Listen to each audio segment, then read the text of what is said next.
এবারে যে খবরের দিকে নজর রাখছি যে মাটিগাড়া বিডিও অফিসে পঞ্চায়েত সমিতির ভবনে অগ্নিকাণ্ডের ঘটনা, ব্যাপক চাঞ্চল্য ছড়ালো মঙ্গলবার। এদিন দুপুরে মাটিগাড়া পঞ্চায়েত সমিতির ভবনের সামনে কিন্তু হঠাৎ অগ্নিকাণ্ডের ঘটনা ঘটে।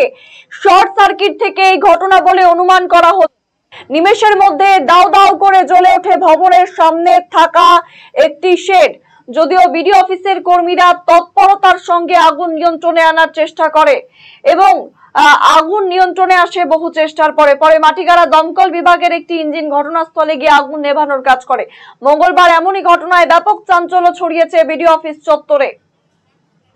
যে ছবিটি আপনাদের সামনে তুলে ধরেছি মাটিগাড়া বিডিও অফিস, সেই মাটিগাড়া বিডিও অফিসের পঞ্চায়েত সমিতির ভবনে অগ্নিকাণ্ডের ঘটনা, ব্যাপক চাঞ্চল্য ছড়িয়ে পড়েছে। আজ দুপুরে মাটিগাড়া পঞ্চায়েত সমিতির ভবনের সামনে হঠাৎ করেই অগ্নিকাণ্ডের ঘটনা ঘটে। শর্ট সার্কিট থেকে এই ঘটনা বলে অনুমান করা হচ্ছে। নিমেষের মধ্যেই দাউ দাউ করে জ্বলে ওঠে ভবনের সামনে থাকা একটি শেড। যদিও বিডিও অফিসের কর্মীদের তৎপরতার সঙ্গে আগুন নিয়ন্ত্রণে আনার চেষ্টা করে। পরবর্তীতে মাটিগাড়া দমকল বিভাগের একটি ইঞ্জিন গিয়ে আগুন নিয়ন্ত্রণে আনে।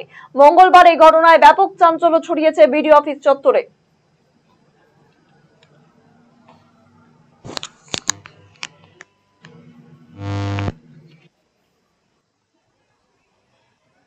রায়গঞ্জবাসীদের জন্য সুখবর। যারা দীর্ঘদিন ধরে জয়েন্টের ব্যথা এবং হাড়ের সমস্যায় ভুগছেন তাদের জন্য রায়গঞ্জ দিশারিতে আসছেন আর.এন. টেকোর হাসপাতালের জয়েন্ট রিপ্লেসমেন্টে ভারত বিখ্যাত অস্থিরোগ বিশেষজ্ঞ doctor Barun Dutta, MD, DNB.